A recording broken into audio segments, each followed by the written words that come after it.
ባለቤቴ ብዙ የሰጠኝ ስጦታዎች አሉ። በጣም ብዙ። እስኪ ላካፍላችሁ።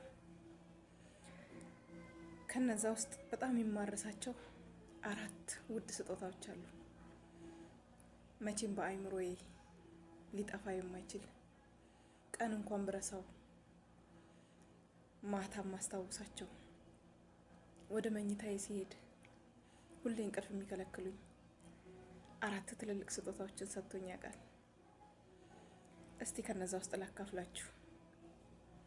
ምናልባት የውስጥን ታሪክ የሌላ ሰውን ነገር አውጥቶ ማውራት በሸሪያችንም ክልክል ይሆናል። ግን ደግሞ ምናልባት አንዳንድ ችግሮች ሲያወሯቸው ይቀላሉ። አንዳንድ ነገሮች ውስጥን ያማሉ እና እስቲ ላካፍላችሁ። ምናልባት እንደኔ ብዙ ሴቶች የተሰጣቸው ይኖራሉ። ከነዛም ውስጥ አንደኛው ባገባኝ በ3 ቀን የሰጠኝ ስጦታ ሲሆን፣ ሁለተኛው የመጀመሪያ ልጄን ነፍሰ ጡር ሆኜ፣ ሶስተኛው ሁለተኛ ልጄን በወለድኩ በ15 ቀን የሰጠኝ ስጦታ ነው።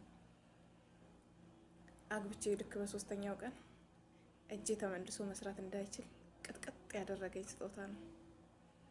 ሁለተኛው 2009 ግንቦት 20 ረመዳን ቀኑ እሁድ ነበር።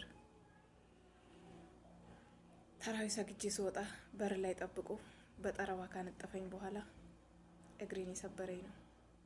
መነሳት አልቻልኩም ነበር። ሌላም ሰው ሮጦ አነሳኝ፣ ይዘውኝም አስገቡኝ። የሚገርማችሁ ነገር ግንቦት 20 ሰብሮኝ ግንቦት 22 ምጥ ያዘኝ። ግንቦት 24 ልጄን ተገላገልኩ። በአላህ እርዳታ እያነከስኩ ሄጄ ልጄን ይዤ መጣሁ። ሶስተኛው ልጄን ወልጄ በ15 ቀኔ ወገቤ መሀል ላይ ከፍሎ የቆረጠኝ ነበር።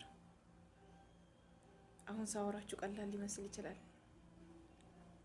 ለእኔ በጣም ከባድ ወቅት የምለባት ቀን ነበረች። በጣም ያማል።